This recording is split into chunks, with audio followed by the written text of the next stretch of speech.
How you doing, everybody? On today's rainy day video, I thought I'd go over all the little modifications and add-ons and doohickeys that I've added to my Honda ADV150 thus far.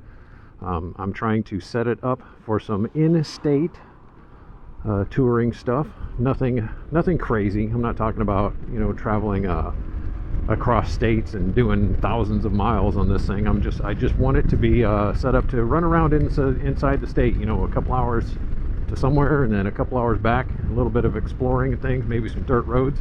What I'm going to do, I'm going to grab some gas here soon. Oh, I got to flip around. I'm going to grab some gas and then I'm going to pull over somewhere and I'll go over all the things that I have done. So stick around, we'll roll the intro. I will be right back.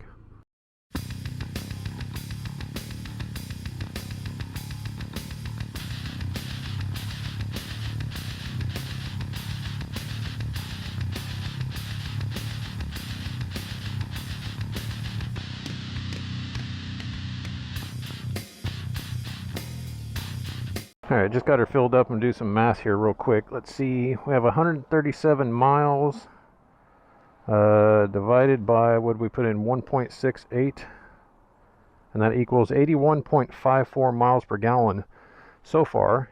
And I am still working on the break-in. So how many miles total?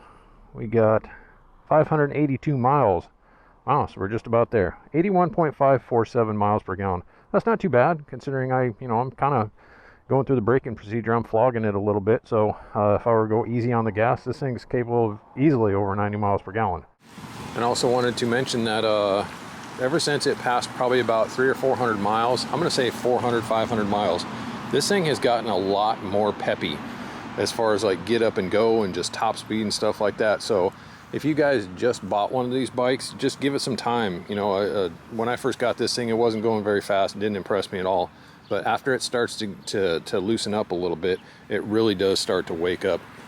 So don't let that be a concern if your bike is kind of slow, brand new.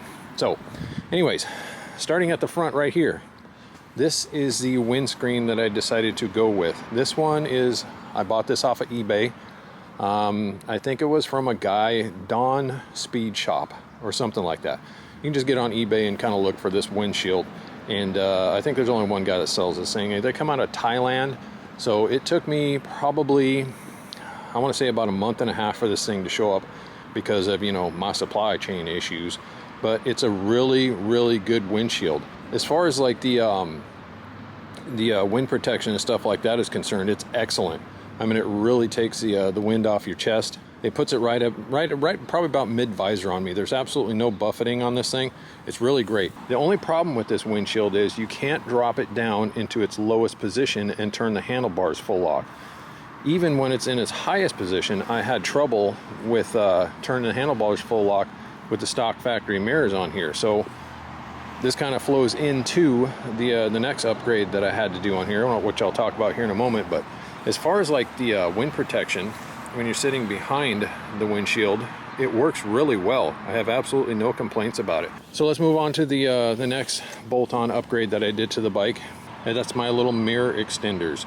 I hadn't planned on putting mirror extenders on this bike at all because I could see behind me just fine. But what happened when I put this windshield on here is as I mentioned, I couldn't turn the steering wheel or the handlebars full lock. So I had to put these on here just to get it so that it would clear. You can see the clearance right there.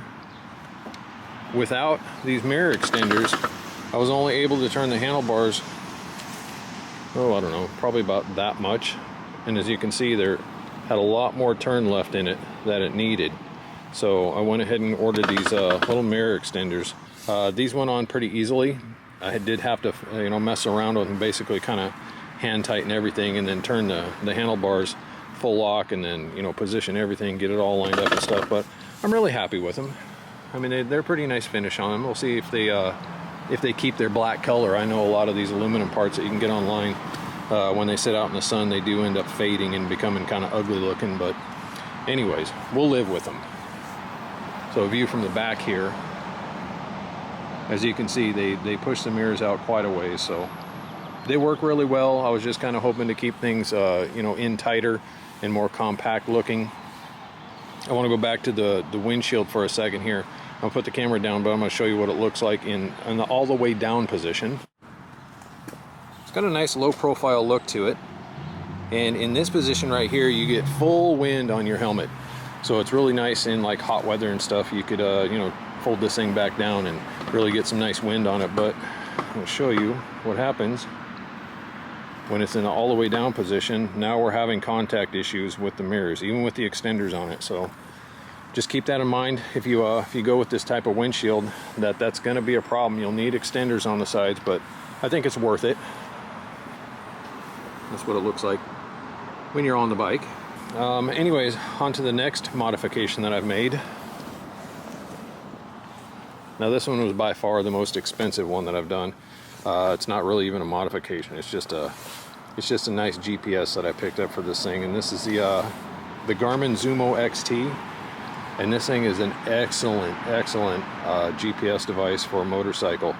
It's pretty much motorcycle specific, really. I mean, I'm not going to go into too much detail about it, because if you want to know more about this GPS, just look up. There's plenty of videos on YouTube about it, but I highly recommend this thing. It's killer, very killer GPS.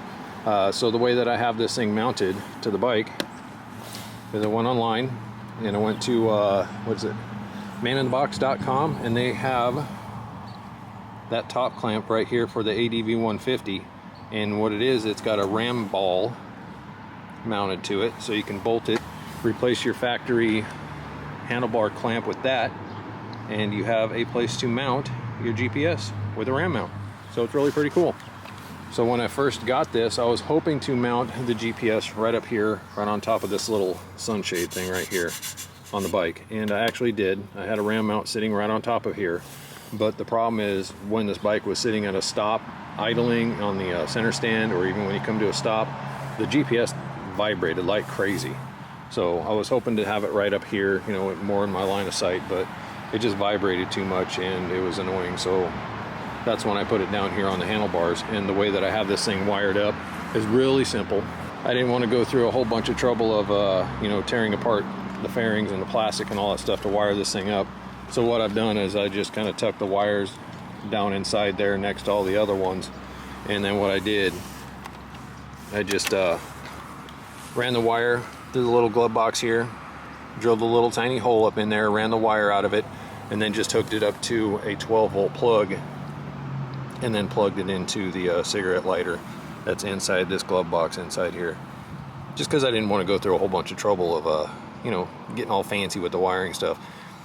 So if I want to charge something else, all I have to do is just kind of unplug the 12-volt socket there, and I can plug in something else right there. But I just wanted to keep it really simple, so that's the reason for doing it the simple way on the wiring. All right, moving towards the back of the bike. Here's another eBay special luggage rack for this bike. I don't know the name of this thing. I don't even know if it has a brand name, but basically what I did, I just hopped on eBay again, started looking for luggage racks. This one was pretty expensive. I think it was over $200, but I liked the looks of it, and it looked like it was really sturdy. So I bought this one. Once again, had to wait forever for it to show up. So it's something you got to keep in mind about ordering things off of eBay. Unfortunately, there are not a lot of places here in the United States that stock aftermarket parts for these bikes. So that kind of sucks, but anyways, I'm really happy with it, the way that it looks on the bike, and it's very, very sturdy. Where I park my bike, I have to use these handles, you know, to pick up the back of the bike to kind of scoot it over after I park it on the center stand, but really happy with it. So paired up to that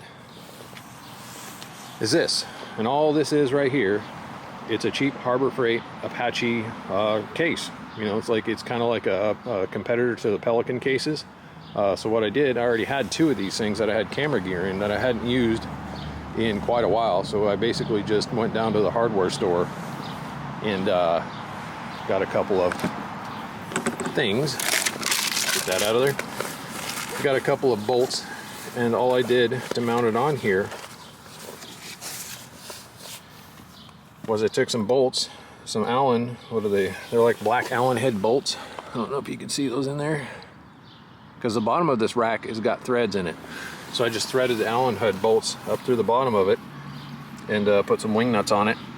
And in between the bottom of the case and the top of the rack, I put some rubber washers in there, so it's kind of soft mounted a little bit.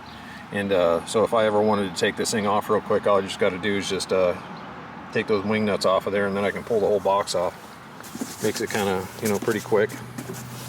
And then what I did to keep it secure, I just simply bought a little padlock for it from the hardware store. This little padlock right here, little master padlock. So that slides down through there perfectly.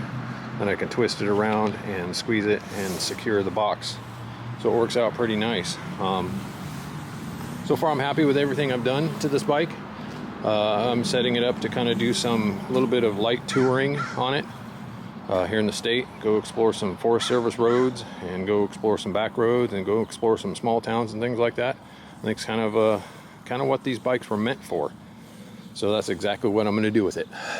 Let's see if there's anything else. Oh, I have a Yumanashi, I think it's called, a variator with some lighter rollers in it that I bought off a guy on Facebook, but I haven't installed it yet because I want to get this thing fully broken in, do the first oil change on it, and then decide whether or not I am completely happy with the acceleration, the performance, and the top speed of it. I might not even use it. I'll probably end up just like that guy and never even use it, because he had it brand new, he never used it, and I might end up just selling it or hanging on to it, and I don't know, maybe I'll just mess with it someday. But as far as like the performance of the bike, I'm completely happy with it. You know, it's not a long miles, eat up a lot of miles on the highway sort of ride anyway, so I think I might just leave it alone because Honda's reliability is killer. Anyways, I want to wrap up the video. Just kind of wanted to do a walk around and show you guys all the things that I've done to the bike so far. And I'm just about ready to do the first break-in oil change on it. Really happy with the bike. So anyways, thanks for watching. I hope you guys enjoyed it. Just remember to have a good day, ride safe, all that good stuff, and we will see you on the next video.